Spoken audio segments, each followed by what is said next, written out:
It's the Real News Network. I'm Sharmini Perez coming to you from Baltimore. Recently, the Israeli press uncovered that the former U.S. Secretary of State, John Kerry, was involved in secret talks about a peace deal for Palestine and Israel. A preparatory meeting had taken place in the Jordanian city of Aqaba, where Prime Minister Netanyahu, Secretary of State John Kerry, King Abdullah of Jordan, and President Sisi of Egypt had participated. According to the report, the Israeli newspaper Haaretz covered this. The Prime Minister Netanyahu insisted on including representatives of Saudi Arabia and other Arab Gulf states to make the summit a greater diplomatic achievement for Israel. Arab leaders, however, were concerned about another failed summit, and Netanyahu asked Netanyahu to prove his commitment to the peace talk by including more moderate parties in his coalition. We now know that talks failed. No summit was held, and yet another opportunity to negotiate a peace treaty for Middle East was blown away by Netanyahu. The entire story was kept a secret until senior members of President Obama's former administration leaked it to the press last week. On to talk about this with me is award-winning journalist Gideon Levy. He's a columnist for Haaretz and a member of its editorial board. His new book is The Punishment of Gaza. That was just published by Verso. Thank you so much for joining us, Gideon. It's my pleasure. So, Gideon, now the question is, why was this secret, this summit? And of course, why was it then canceled? And of course, why is it significant today? First of all, it was secret because there was still a belief that if it will be kept secret, some progress will be achieved. What is more interesting is that even after its failure, it took 1 year to publish it, and this is rather strange because we know by now that it was a failure, so why was it kept secret when so many elements, so many leaders, statesmen, politicians knew about it? But anyhow, this is behind us, and it revealed one basic thing, that even when Prime Minister Netanyahu speaks about a regional peace, which is now his ticket, even when he speaks about a regional peace, he doesn't mean business. So it really called the bluff. In any case, people like me don't believe in the regional peace because first we have to solve the Palestinian issue, and without this there are no breakthroughs and no bypasses. Netanyahu believes that he can invent a bypass, but even for this bypass, he's not ready to do anything. What were the political conditions in Israel last year when the meeting was supposedly taking place, at least when the preparatory meeting was taking place in Aqaba? That's a very good question, because at this stage, he wanted, or at least Netanyahu at least appeared as someone who has an interest to make the Zionist camp and labor, the so-called central left opposition of Israel, to join his coalition. And this was really a ticket in which labor could have joined the government. But in the last minute, Netanyahu again and again preferred the extreme right-wingers like present Minister of Defense, Avigdor Lieberman, who is an extreme right-winger. He preferred them on the central left. He preferred saying no to this initiative on really giving it a chance. Right.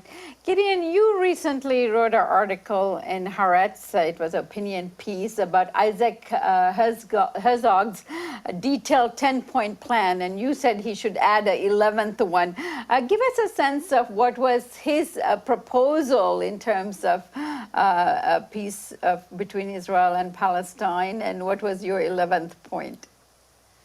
This was rather pathetic because Mr. Herzog, leader of the Israeli opposition, had a peace plan which sounded very reasonable, but he suggested that Israelis and Palestinians will start to talk only in 10 years.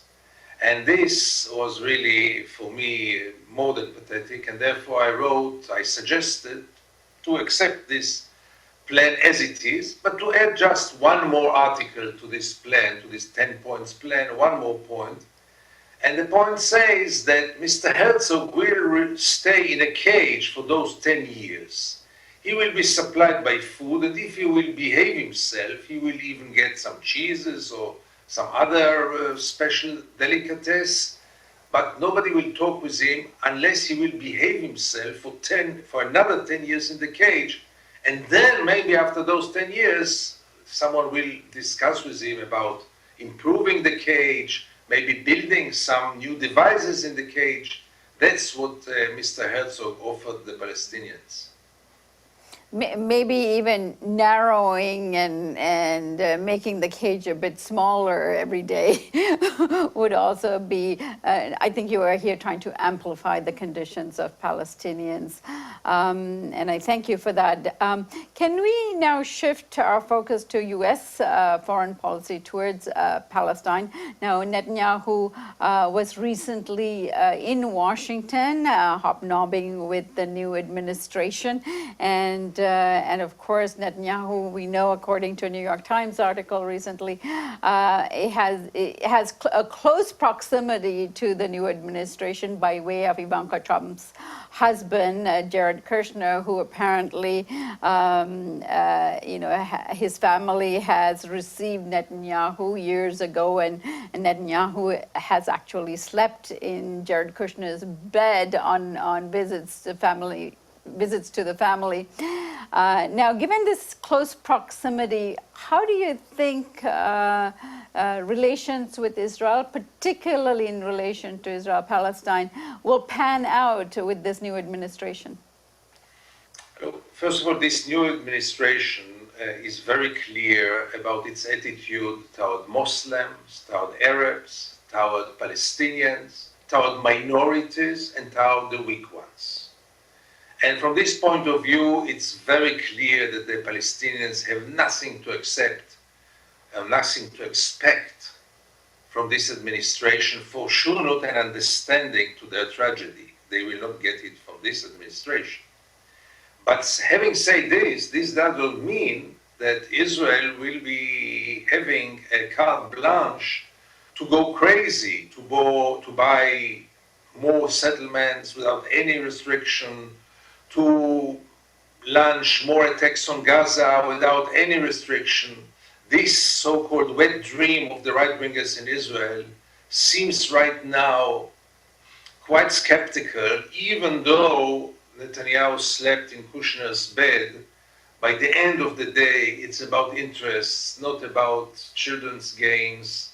And by the end of the day, the interests of the United States is far beyond childhood memories or some kind of emotions and sentiments which might unease the atmosphere but not change the policy. Gideon, 2 weeks ago, when Netanyahu arrived in Washington for his first visit with the new administration, there was some information leaked just prior to his arrival in Washington that the U.S. might abandon the two-state solution, which has been its policy for 2 decades, and it seemed like there was some testing of the waters, and then the next day President Trump actually said, it doesn't matter to him whether it's 1 state, 2 state, whatever's okay with the Israelis and Palestinians in the negotiations, and what they come to is okay with him. How serious is all this, abandoning the two-state solution for Israel and Palestine, and what Trump said? First of all, let's ask ourselves how serious is the new elected president? And that's still an open question which nobody has the answer. Right now it seems that he knows very little about the Middle East, and I'm not sure he cares a lot about the Middle East.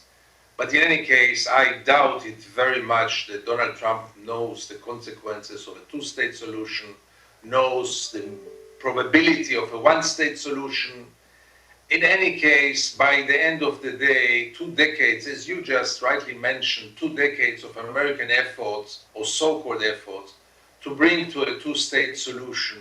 And there was a total failure The two-state solution is today much farther than 20 years ago. And for people like me, I even take it even farther and say that the two-state solution is a train that left the station. The two-state solution is dead because with 700,000 Jewish settlers in the occupied territories, nobody is going to evacuate them, and without evacuating them, there is no two-state solution, and therefore we have to change the discourse and start talking about equal rights in one state. That's the only democratic option which is still on the table, and we should start to realize this. All right, and then I must ask you this one final question, which is Donald Trump had appointed his former a lawyer, I believe, bankruptcy lawyer to be specific, as the ambassador to Israel, David Friedman. How is he being received in Israel? For people who believe in peace, for people who believe that the settlements are the main obstacle against peace, this is quite a ridiculous nomination, because Mr. Friedman is not only a lawyer but also a great, great friend and supporter of the settlement project. He tried to retreat from most of his opinions in the hearing in the Senate, but nobody can deny that this man said terrible things just a few weeks or months before the nomination and before the elections, including calling the leftists in terrible names. I mean, this man is not a friend of peace and not a friend of Israel, by the way. But it's, by the end of the day, ambassadors are not really important figures. All right, Gideon, I thank you so much for joining us, and we always welcome you and your opinion here at the Real News Network. Thank you so much, and continue with your good job. And thank you for joining us here on the Real News Network.